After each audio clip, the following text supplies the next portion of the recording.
What's up, y'all? It's your boy Shazni. I'll be starting a new series, which will be based on my top 5 reads each month of the year. I usually write down in notes every book that I start and read. I thought it would be a fun idea to document and also share in form of a recommendation for those who may be interested in such videos. So the plan is to drop one video a week at this point to catch up till June. And from that point on, it will be a monthly release. I do certainly read more than these fives on this list, but these were the highlights or the best of that specific month. Also, these aren't in-depth book reviews by any means. These are my overall thoughts and my experiences with these stories. Plus, there could be some potential rereads that could be part of these top 5 lists. Maybe not on this one, but could be moving forward. With all that said, let's get this rolling.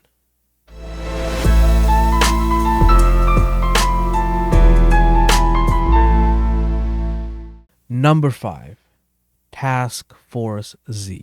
Red Hood is one of my absolute favorite characters. And this theme is basically Suicide Squad on steroids. If some of you thought Suicide Squad was twisted, this is on a whole different playing field. Morally very complex, very gray, very dark.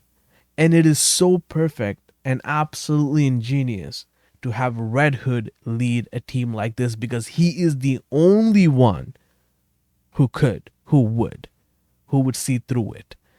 I thought that was so fascinating. That is the best aspect of this story. The writing was really, really good. It does get better the deeper you enter the story. Volume 2 is the highlight for me. Volume 1 was good. Alright, it was interesting, was intriguing. Lots of setup. Volume 2, that's where it truly spoke to me. And the art is very good. I love the high contrast art. It just works perfectly for the tone this book is set within. Every time a writer can skillfully explore the psychology and the complexity of Red Hood, Jason Todd, in that caliber, always gets a thumbs up from me. Number 4, Daredevil by Frank Miller and Klaus Janson, Omnibus. There are few little stories within here that I've previously read in trade paperbacks, but as this specific omnibus, the first time reading it, and this was a blast. My favorite element in this book is a lot of the Matt Murdock stuff. If you're somebody who enjoys superhero drama and the moral complexities, this got you covered front to back. Also, every time Kingpin shows up, it is always next level pure straight fire. And there's lots of edge within it for sure. I love how Matt Murdock is handled here. For those who know, Matt Murdock is not perfect. Sometimes he might get lost within himself. He could get self-centered. He could get isolated within his own thought process and how he views things. There are many elements within these stories that explores that. You get to experience lots of the reflection Matt Murdock goes through within these stories. Those were some of my favorite elements within this omnibus. But there's a lots of action, lots of badassery. This is an overall a must-have. Number 3, Green Arrow, The Archer's Quest, Deluxe Edition. This book caught me by surprise. This is so beautifully executed. You get to go through a journey with Green Arrow. And the setup is fantastic. This is one of those books where your first time reading experience and your second differs very much. Because the lens in which you experience this story the second time is far different than the first. And that is an excellent prospect of this. In terms of the art, it complements the story and the tone it's going for. I'm somebody who can be hesitant to pick up a book if the art does not speak to me. And this was one of those cases, but I've heard good things about the story and I love Green Arrow. So sometimes if I love the character, I will still bite the bullet. And this was a pleasant surprise to me because the art was fantastic for what kind of a story this is and the rhythm in which the story unfolds. The tone is trying to set. Like I said, there's a surface level and there's something much deeper underneath. And the art really works in tangent with that. So even though I was initially hesitant, and I absolutely fell in love with the art at the end of it all. It's so freaking good. And it really stands out because of it. Number 2, Miracleman Omnibus, written by Alan Moore. If you're even considering reading this, just do it.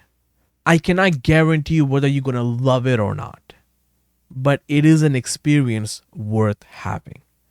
That is the kind of writing and story and art this is.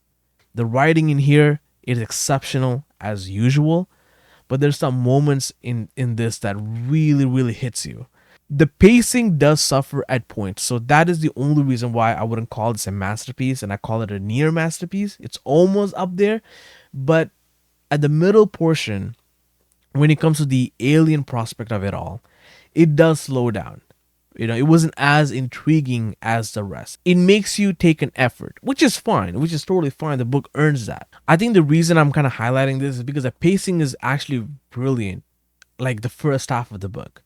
That's probably why I was able to notice it a little bit more, because you can feel the slowness of it all because the pacing is so good prior to it. But then once you get across that, it's a small bit, you know what I'm saying? I feel like I'm talking about it way too much than it needed to be, but it's a small bit. But once you get past that, the second half of the book, the pacing is on a whole different playing field. And there's a moment in this story, bro. Something happens to a character in this. And the way you kind of go through that journey, experiencing that character, and the conclusion of it all, it truly broke my soul. It truly broke my soul. It makes you look at things differently because of it. And it's a tough emotional experience to me, because that's how much I was invested. That's how much I cared about what was going on. So for that specific character, what happens to that character still haunts me. And that sense of hopelessness was devastating. And that's what makes this book so freaking good, because it got me to that level of an emotional low point. And it was beautifully executed. Number 1, Noir Burlesque, written and illustrated by Enrico Marini. I'm a huge Noir guy. I love when images can speak. It really puts you within those frames. And Marini was able to pull that off effortlessly. Comics can be a cinematic experience. This one is not only a demonstration, but a masterclass. I absolutely love the rhythm in which the story unfolds. This is a beautiful hardcover. I love the cover piece. It's fantastic. And the art, it is next level, pure straight fire. Although there are some clear homages present in here, Marini's originality comes through its characters and internal emotional depth. Many prospects of this book are beyond what meets the eye. To make you feel the intention behind that frame, to make you feel like you know what's happening in between those eyes. You can hear what the lead character is thinking. That happens through the art, composition, the setup of it all, and it requires a real brilliant mind to pull that off.